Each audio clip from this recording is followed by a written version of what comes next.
prayer. Remember earlier on we said that prayer is necessitated by the limitation of God's word. Let's read this Genesis 1:26 all together. Let's read it aloud. 1, 2, 3, go.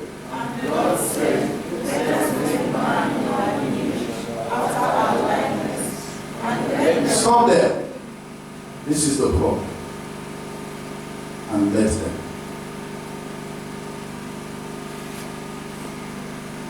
I told my friends in Malaysia, I wish I can remove this from the Bible to change it. That's the problem. Remember, we established at the beginning. Anything that God says becomes law. Even He Himself has to obey it. So when God said, and let them have dominion, let them means I am out. It is your business, man. Whatever you do here on earth is your business. I will not interfere. I give you up.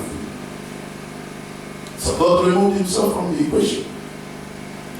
This is where prayer becomes necessary, because God will not do anything here on earth except He answer to prayer.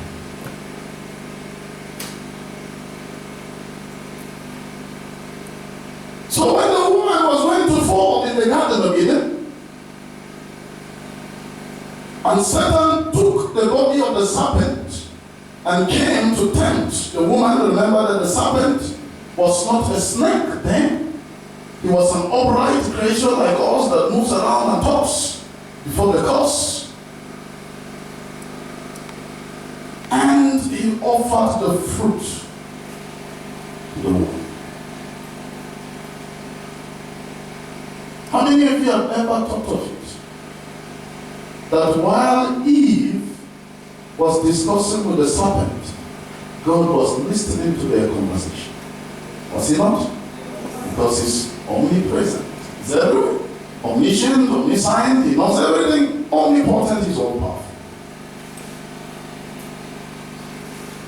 I mean that when God heard Eve conversing with the serpent, I thought that God would have just appeared there and say, hey Eve, He's deceiving you. Don't take that fruit. It never did. Have you ever thought of it? Why didn't God intervene and stop all this mess? Would not have been suffering today. If God had just appeared there and said, hey, Eve, hey, serpent, get out of here. Oh.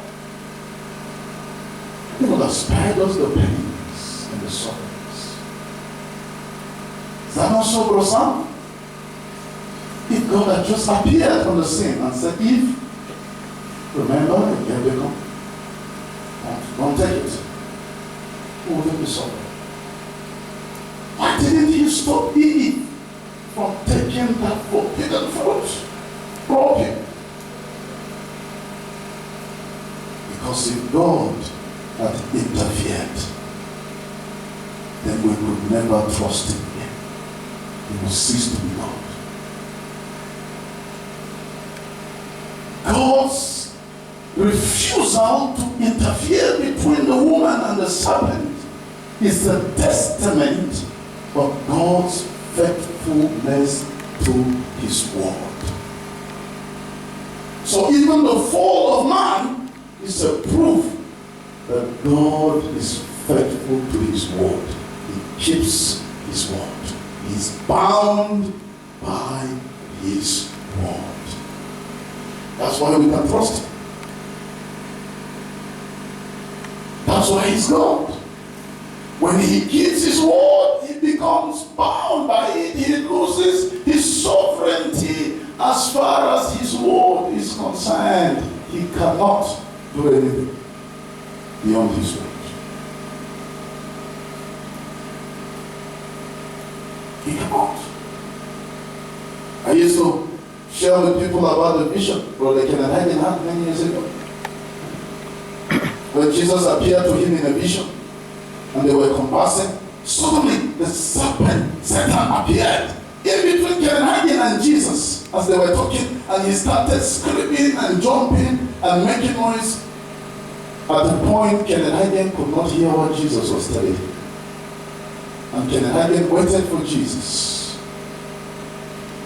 And Jesus did not do anything. When he got tired and fed up, he said, Satan, I command you, get out of here in Jesus' name. And the devil disappeared instantly. When the devil left, Kennedy said, Jesus, I thought you would do it.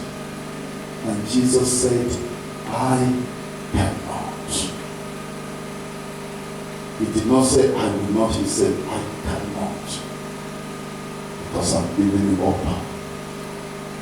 If you don't do it, I cannot.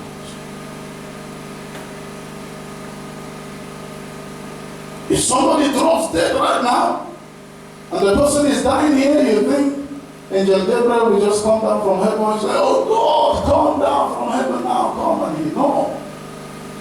But Roopio can walk over to that person and say, the spirit of death, come out of him. That's all. It is done. Heaven and earth will obey. Told you the other day when the angel appeared and said to our robbers, dispatch me. Our robbers said, this won't be. How can I dispatch? But the Bible said they're ministering spirits. He said, angel, I command you, go out. Go to the spirits, compel them, bring them here to the city of faith. Some of you are here because the angels are doing their work. They went and they brought you here to Ebenezer Parish because people prayed. So in the Garden of Eden, man fell because God was faithful to his word. If God was like you and me who said, let's adjust this word, let's pad it like the pad budget. Let's edit it a little bit. Let me just edit my word a little bit because what is going to happen is terrible. But the woman, Eve fell, Adam fell. But God said to the serpent after he was cursed, don't worry, you think you've won. I am faithful to my word. This same woman that you used to bring sin to the earth, don't worry. One day, I am going to enter the woman legally, and I will be born here on earth legally. I will become man, and I'm going to push your head legally and take back the authority that you took from her. That is the great mystery of the incarnation of Jesus, that many people don't understand and they stumble at it. They say, how can God become man? God had to become man to keep his word so he doesn't violate his word. God never violates his word. And so here on earth, the only person with legal authority is the human. The human comes from two root words, humus and dirt, D-I-R-T, or dust or soil. So human being simply means a spirit that lives in the dust